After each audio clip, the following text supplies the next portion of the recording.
Hey friends, so this is a different sort of episode from our normal format.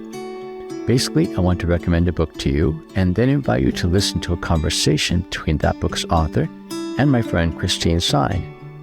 The book is called The God of Wild Places by a chap named Tony Jones, and I hope you'll consider giving it a read. Now, I'll be honest, the book was not a lot of fun to read. In fact, even now, as I think back to the ways that Tony Jones' writing affected me, I feel a little heaviness in my heart. That is, I think, because it's one of the more achingly honest books I've ever read. Basically, in this book, Tony recounts the story of his life thus far, and in large part, it's a story about failure. Failure as a pastor, failure as a husband, failure as a father. But even though he talks about his own failures, he does it in a way that's intensely relatable by any reader who's also known the pain of failure. For me, even as I read his gut-honest accounts of self-doubt and hubris, I was entirely present to my own brokenness, past and present. All to say, if you have the courage to engage this book honestly, it's probably going to hurt a little bit. But I mean that in the best way, because the upside of that dynamic of empathy is that readers also get to vicariously experience the moments of grace, of peace, of forgiveness and redemption that Tony experiences. And as is the case for so many of us, it's in nature that he finds his healing, and it's in the wild places that he rediscovers God. There are other things about The God of Wild Places that make it an uncomfortable read. For one thing, Tony Jones is a hunter. To put it bluntly, killing things for food, not sport in his case, is one of the ways that he engages nature and in a way experiences God. I'll be honest, as someone who's intentionally not a hunter, there were several times throughout the book that I was tempted to quit reading. It was that uncomfortable. Still, I managed to stay present to some of his more difficult hunting stories, like when he looks into the eyes of a deer that he's wounded and later has to kill with a second shot. Or when he explains in artistic detail just how one removes the entrails and skin of a pheasant. But because I chose to stay with him, it was these visceral encounters that were on some level encounters with aspects of reality that I otherwise work hard to ignore. What I mean is somehow these accounts of blood and bone and meat made me more receptive to profound truths about life and death. My words here in no way do justice to the power of Tony's words, so let me just read a bit of his words about why he hunts. "We've sequestered death," he writes, "pushed it off to arm's length. We leave it to the ambulance drivers and doctors and nurses and morticians. Hunting has changed that for me in a way that religion never did. Deciding with my brothers and mother to remove life support and let my father die was not like wringing the neck of a duck or firing a bullet through the lungs of a white-tailed deer, but it wasn't totally unlike it either. Because as well as reflecting on the inevitability of my own death, I've made the conscious choice to cause death. Anyone who eats meat causes death, but it's usually outsourced to people who work at kill plants. I've chosen to actively participate in the death of my fellow creatures, to end their lives and to take their flesh to my body as food." You know, more than Tony's stories of hunting, it's these deeper themes of death and dying that made me most uncomfortable. And I mean uncomfortable in a way that we know that something painful can also be good for us. In fact, death is a subject that Tony revisits throughout the book.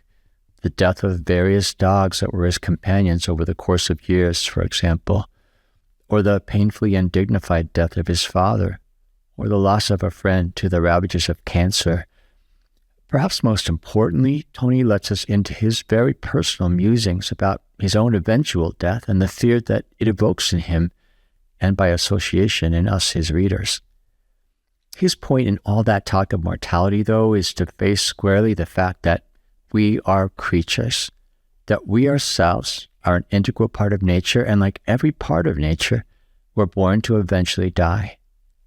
His point, though, is to get his readers to a really important proposition that maybe it's better to live in a more honest, authentic way by learning to live with an awareness of death and by accepting the fact that to dust will inevitably return. Let me conclude my recommendation of the book by telling you a moment in my reading in which I surprised myself. In between chapters 5 and 6, there's an unremarkable black and white photograph of a man that I assume to be Tony Jones, bundled up against the cold and looking up at the sky. As soon as I turned to that page and saw the photo, I said out loud and without thinking, "I love you."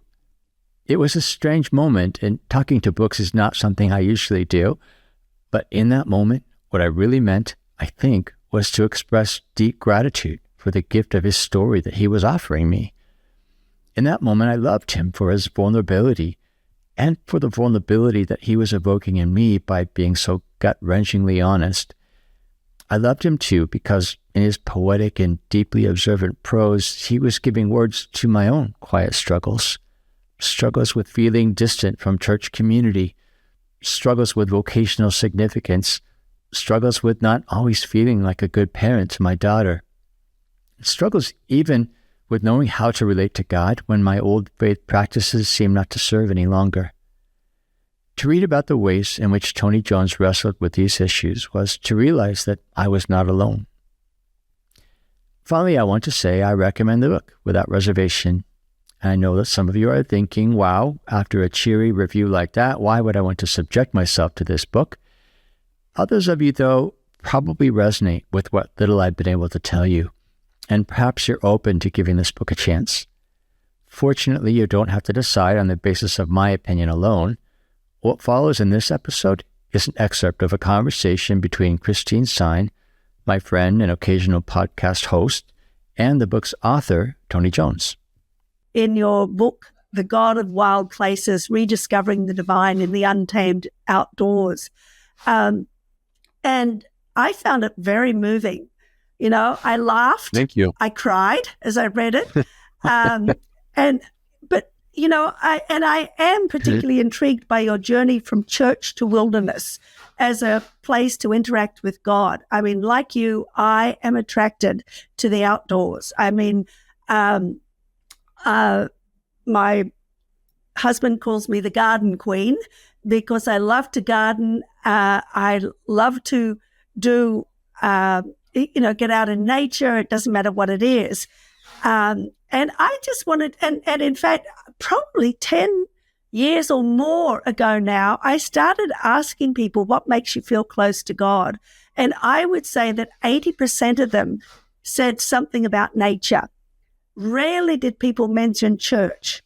And I think that, now I wouldn't be surprised if it's even more, if it's even higher from that perspective.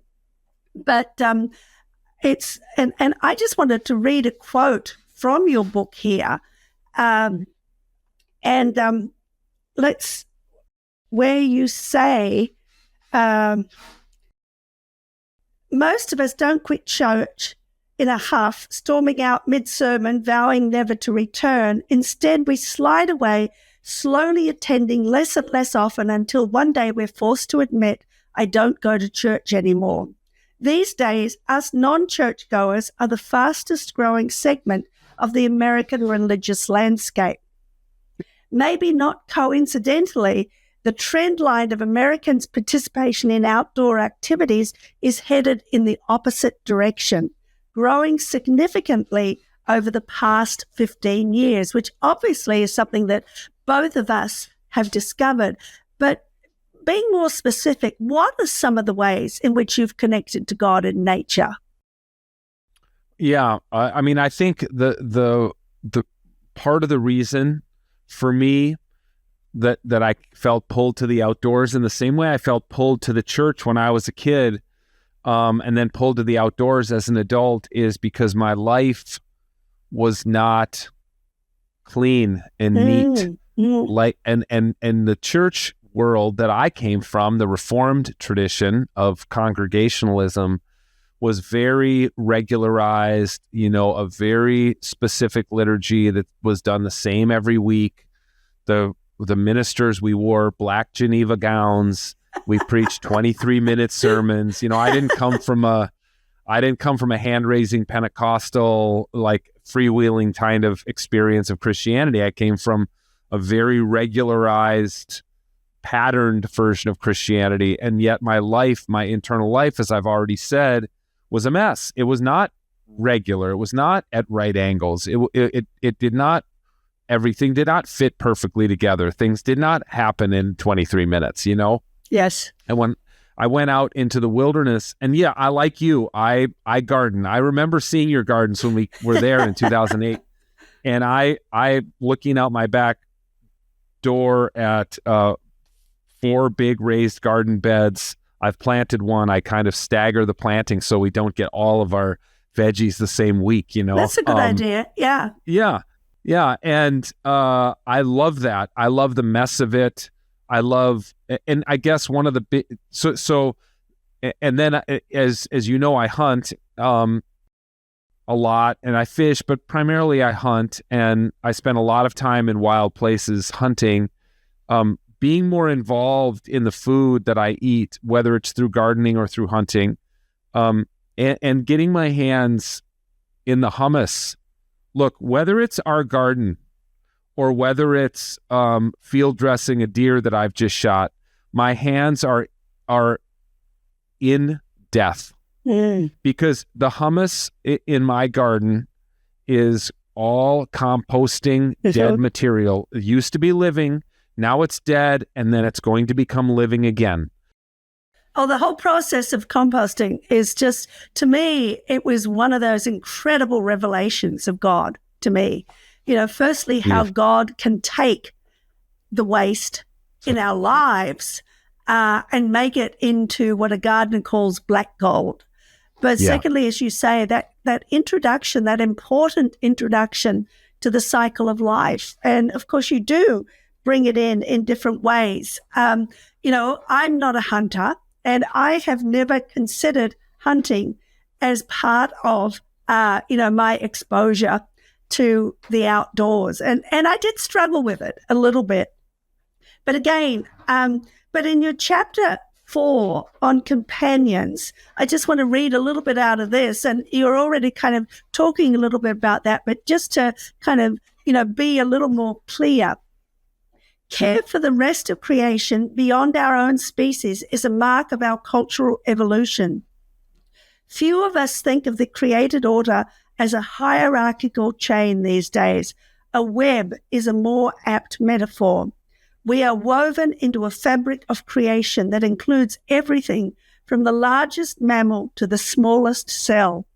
Everything in the fabric is interconnected to everything else. This is the hunter's paradox. I sing a paean to one animal, my dog, my companion, while I'm out to kill another, my prey. Why does one sleep next to my bed and the other wind up on my grill? And why do I get to decide their respective fates? Do you want to fill that out a bit for me? Well, I mean, it's frankly the paradox of anybody who eats meat, but I think even vegetarians are not off the hook, because human beings, we're the most invasive species this planet has ever seen, and we extirpate critters. Yes. Where you're sitting in your house and where I'm sitting in my house 200 years ago, these were woods, and it was abounding with little critters, rabbits and mice and microbes and everything in between. And they're all gone now because we've plowed it flat and poured concrete foundations and built our own houses so that we can live and thrive in comfort. And so even if everybody on my block was a vegetarian, we'd still have pushed out a lot of critters and extirpated them from this environment. So it's just what human beings do. Whether we eat meat or not eat meat, we're responsible for the death of a lot of animals. And yes, all I'm trying to do as a human being and as a thinker and a theologian is to try to come to terms with that and realize that I do make these relatively arbitrary decisions, that I'm not going to hunt and eat my dog, but I am going to hunt and eat a white-tailed deer, and I get that makes some people uncomfortable, but part of my journey has been, I just want to be more honest about the life I live. And I feel like when I was in ministry, I wasn't totally honest, because I was preaching peace and standing up in a pulpit and acting like I had everything together, but my personal life was not clean and neat. It was messy, and I felt dishonest. I knew I was being dishonest about it. And now I just want to be honest about the fact that I eat animals. I'm a carnivore. I eat meat. So I'm going to be honest about that. It might make my readers uncomfortable. I appreciate that you say it made you somewhat uncomfortable. You struggled with it. I think a lot of people do. But I also think we do a great disservice to the animals we eat when we buy them in a grocery store and never think about their death. Oh, yeah. Because our ancestors, all of whom ate meat, were deeply involved in the death of the animals they ate. You know, yes. whether they were farmers 100 or 200 years ago, or whether they were hunters and gatherers 25,000 years ago, they were deeply involved in the death of the animals they ate. And I don't think they took it for granted because they were involved in it. And I think we do take it for granted, most of us, because we buy it at the grocery store wrapped in cellophane. And frankly, most of all that is denuded of blood. And as you and I both know, there's a lot of blood in the Bible. You know what I mean? Yes. And we make sure I don't want to see any blood on that boneless, skinless chicken breast I buy at the grocery store. But man, that chicken bled before it was wrapped up in cellophane.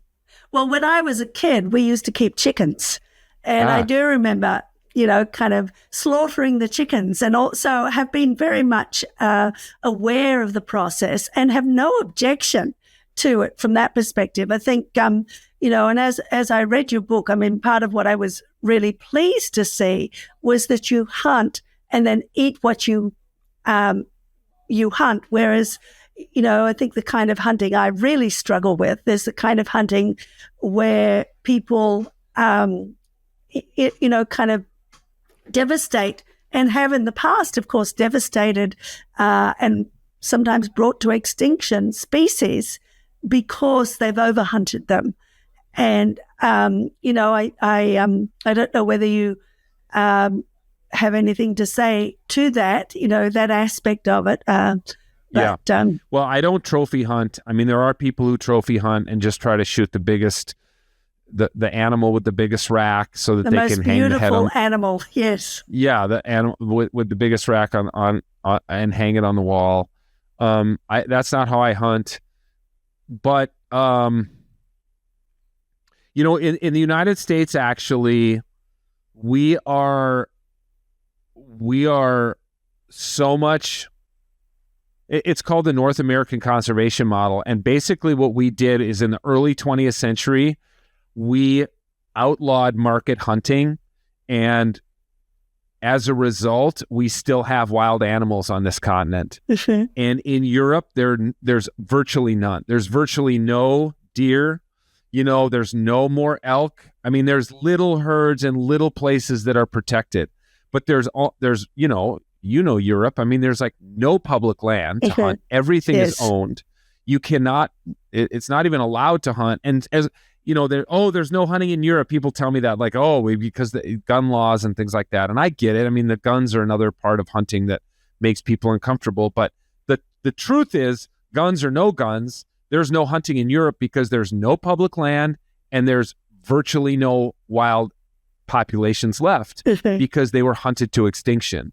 And in the U.S., to our credit, starting with people like Theodore Roosevelt, we hit the brakes hard on that before obviously we almost totally extirpated the bison, but that was one of the species that after that happened, a lot of American hunters and who led the conservation movement said, we're not going to do that anymore. We're not thank going goodness. to. Yes. Yes. Thank goodness. We're not going to wipe species out anymore. So, I know what you're saying, but I will say on behalf of hunters, and I have a lot of hunters who are like me, pretty progressive, actually, politically and theologically progressive people. Hunters, for the most part, with some exceptions, are great conservationists and care a lot about wild land. I mean, it was just even what you said at the top of the interview about the people you talk to and how 80% of them find God in nature. Isn't it ironic, though, that we have less and less nature every year, and that we keep we're just mowing we're mowing down forests, we're building more malls and parking lots.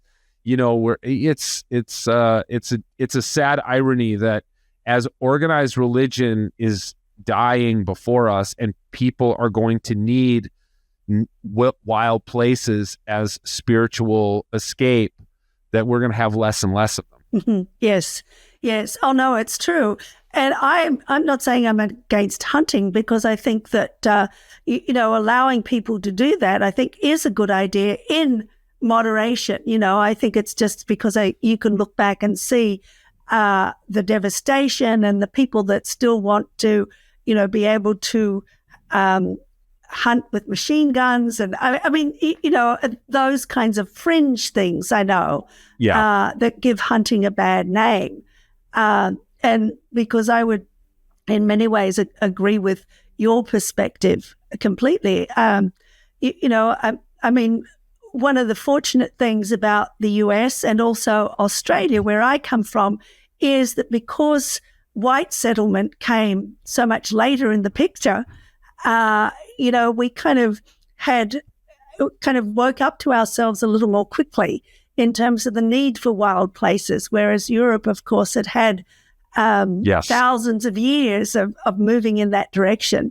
And of course, the kings and their entourages were well known for totally exterminating parks of deer and things like that, which, is anyway. And I just want to say a little shout out to Australia that among the best meat I've ever eaten is when Fuzz Kiddo cooked me kangaroo. Oh, really? Uh-huh. Oh, yeah. Oh, great. Yeah. Kangaroo meat is good. Really good. And it's a shame that it's not more wildly eaten, because Australia could do with getting rid of a few kangaroos. That's what I've heard. This is another, it's the same with white-tailed deer. Because we've extirpated almost all the predators of white-tailed deer, primarily wolves. The wolf population is a tiny fraction of what it was in North America. And as a result, wild deer populations have exploded, and that means more white-tailed deer illness. They spread these illnesses like chronic wasting disease. And so hunters actually help manage the populations of some of these prey species that don't have predators anymore, because we've pushed out the predators, Yeah. Oh, I was just at a conference, where they were talking about how one of the best things we can do to reestablish the balance is to bring back in the apex predators. Yes. And how, of course, the situation that started in Yellowstone with the wolves, and how it just, kind of brought renewal at every level of the ecosystems. And I think that it's true, that we've often been very short-sighted in our way of looking at things, and learning a respect for all of the creatures, not just the pretty ones, not just the ones that we think aren't going to damage us or, hurt us if we get too close, but learning to respect the creation as it is, I think, is a very important part of what we need to do. And of course, you do talk a bit about that and some of the risks that you've gone through, but it's just fascinating to me to see the direction that you've gone, because it's a different direction from that which a lot of other people that find God in the wild have gone into, and that's part of what I find fascinating. Are there what are the lessons that you've learned would you like to share with our readers, and anything else, any quotes you might want to give out of your book, The God of Wild Places, or lessons that you've learned as you wrote it? Yeah, well, from having read the book that death is a big theme in the book, and not only death of my first marriage and kind of the spiritual death that ensued. But I write about the death, kind of the metaphorical death of a forest when a tornado ripped through a forest of our family land and knocked down all these gorgeous, huge, hundreds-year-old white pine trees and the scraggly aspen that grew up in their place. And then I'd write about the death of my father and coming to terms with that. So I just think a big thing for me, Christine, in the outdoors has been facing my own mortality, which honestly, as somebody who grew up Christian, with so much emphasis on going to heaven when you die, and your next life will be so much better than this life. You know, that was the version of Christianity I grew up in. It was very otherworldly focused. And that I've been disabused of that notion, not only because I just theologically really have a hard time with it now, but also because there is another strain of Christianity. So a quote from the book that you might like, that you might remember is from a sign that hangs over the monastery on Mount Athos that says, "If you die before you die, then you won't die when you die," which is a funny, paradoxical kind of statement, but it's in line with the Stoic idea of memento mori. Remember your mortality. Keep your death always before you, and you will live a better life. You will love people better. You'll treat others better. You'll be better to this earth if you keep your death in front of you at all times. I'm not any longer focused on what happens after I die. I'm focused on what I can do now, here and now, and live the best life I can, and to keep my own mortality front and center at all times. This has been a conversation between Christine Sine, author, blogger, and podcaster at God's Space Light, and Tony Jones, author of a new book called The God of Wild Places. For more information about both, please go to the show notes of this episode. And if you know someone who would benefit from hearing this episode, either in audio or video format, please do forward a link to them. The Earthkeepers podcast is an expression of Circlewood, an organization committed to cultivating a more ecologically conscious faith. For more information about the podcast, or to learn about the ways you can support this work, go to our website at earthkeepers.online. You can contact us by leaving a voicemail through the podcast website, or by emailing us at earthkeepers@circlewood.online. I am Forrest Inslee, your podcast host. James Amadon is our executive producer. Our content editor and researcher is Colleen Meggerly, and our sound engineer is Dave Wolfers.